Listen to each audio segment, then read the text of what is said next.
Assalamualaikum warahmatullahi wabarakatuh. Selamat pagi anak-anak. Bagaimana kabarnya hari ini? Mudah-mudahan selalu dalam kondisi sehat walafiat. Amin ya rabbal alamin.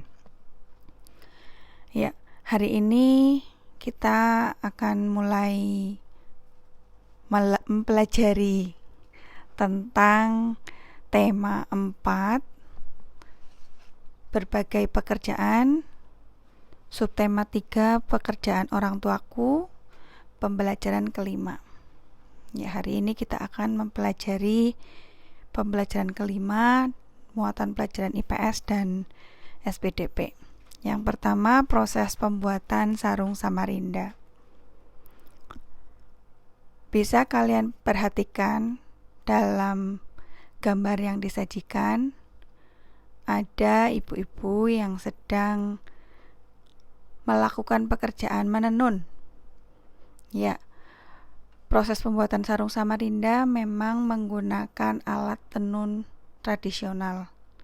Alat tenun yang menggunakan tangan manusia, bukan menggunakan mesin. Makanya kain yang ditenun menggunakan alat tenun bukan mesin ini harganya akan lebih mahal dibandingkan dengan kain yang dibuat menggunakan alat tenun modern atau menggunakan mesin.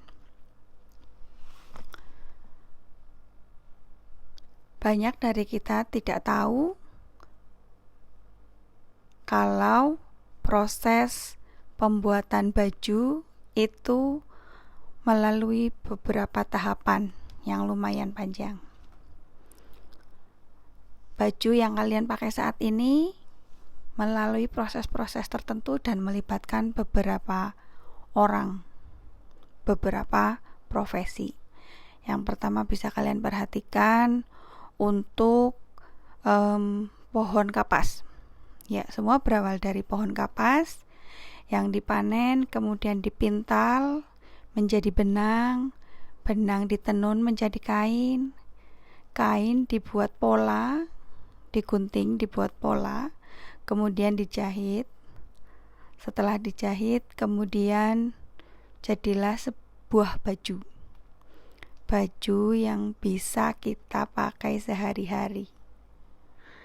Makanya alangkah baiknya jika kita pun bisa dengan bijak menggunakan baju, karena prosesnya sangat panjang dan melibatkan berbagai pekerjaan.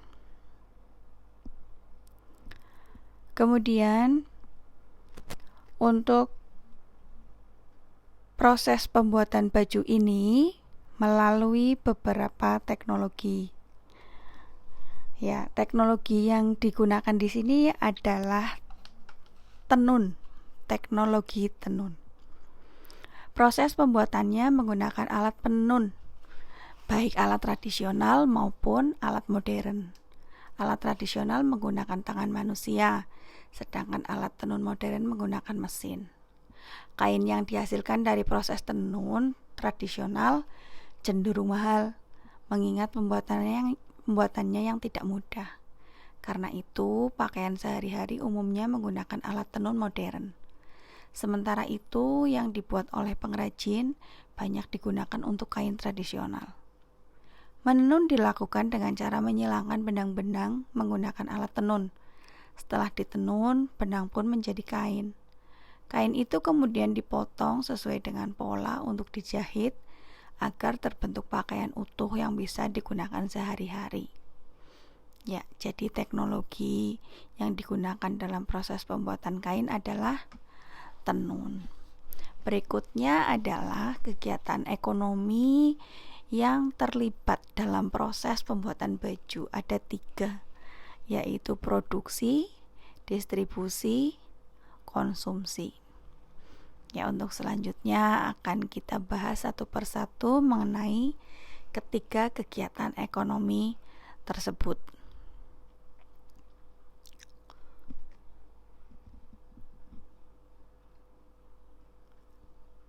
Yang pertama adalah kegiatan ekonomi produksi. Proses dari kapas menjadi baju disebut dengan proses produksi. Kapas memang sudah dapat digunakan meskipun hanya dalam kondisi tertentu. Untuk dapat meningkatkan manfaatnya, maka kapas perlu diubah menjadi benang. Benang ditingkatkan lagi menjadi kain, kain ditingkatkan lagi menjadi pakaian. Peningkatan kegunaan barang inilah yang disebut kegiatan produksi. Jadi kegiatan produksi itu adalah meningkatkan nilai kegunaan. Ya, yang kedua kegiatan ekonomi distribusi. Kegiatan distribusi memiliki peranan penting agar barang hasil produksi bisa sampai ke tangan konsumen dengan kondisi selamat. Singkatnya, proses ini fokus terhadap penyampaian barang dari penjual kepada pembeli. Kegiatan distribusi dalam proses pembuatan baju, yaitu dengan menyebarkan baju yang telah selesai diproduksi melalui toko, butik, maupun secara online, seperti marketplace tertentu. Ya, yang ketiga, kegiatan ekonomi konsumsi. Konsumsi adalah menggunakan atau menghabiskan barang untuk memenuhi kebutuhan hidup. Barang yang dikonsumsi dapat dibedakan menjadi dua, yaitu barang habis pakai dan barang yang berangsur-angsur akan habis jika dipakai. Baju termasuk ke dalam barang yang berangsur-angsur akan habis jika dipakai. Selain sebagai kebutuhan, membeli baju termasuk kegiatan konsumsi yang bertujuan untuk mendapatkan kepuasan. Sebagai contoh, golongan masyarakat tertentu akan merasa puas jika dapat membeli baju-baju mewah atau branded buatan luar negeri. Namun, sebagai warga negara yang baik, seharusnya lebih mengutamakan produksi dalam negeri daripada produksi luar negeri. Dengan demikian, produsen dalam negeri akan lebih meningkatkan kualitasnya dan industri dalam negeri juga dapat berkembang. Ya. Pada proses pembuatan baju ada berbagai bidang pekerjaan yang terlibat. Kita akan kupas satu persatu. Yang pertama, petani kapas. Petani kapas tentu saja tugasnya menanam kapas dan juga memanennya. Yang kedua, pemintal kapas, tugasnya memintal serat kapas menjadi benang. Yang ketiga, penenun kain, tugasnya menenun benang menjadi kain. Yang keempat, perancang busana atau pakaian, tugasnya membuat pola baju. Yang kelima, penjahit baju. Penjahit baju memiliki tugas membuat baju berdasarkan pola atau menjahitnya. Ya, ada 5 pekerjaan yang terlibat dalam proses pembuatan baju.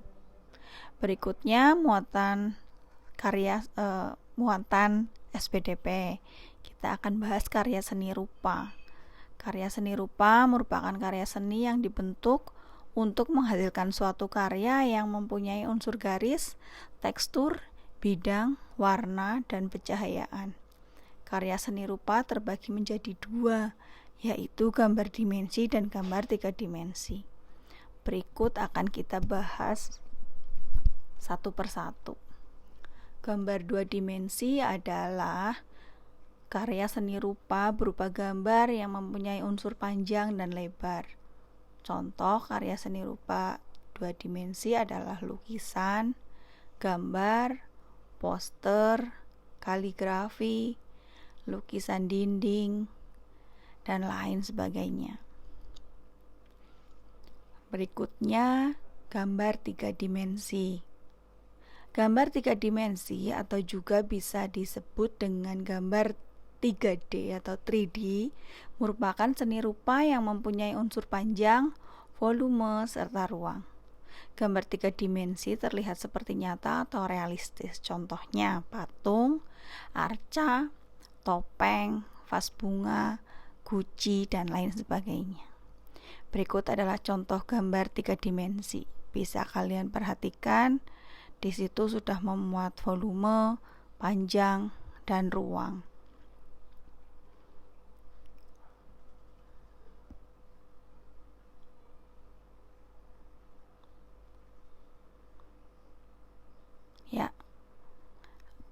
Terima kasih dan alhamdulillah hari ini sudah selesai. Tinggal kita lanjutkan diskusi dan evaluasi.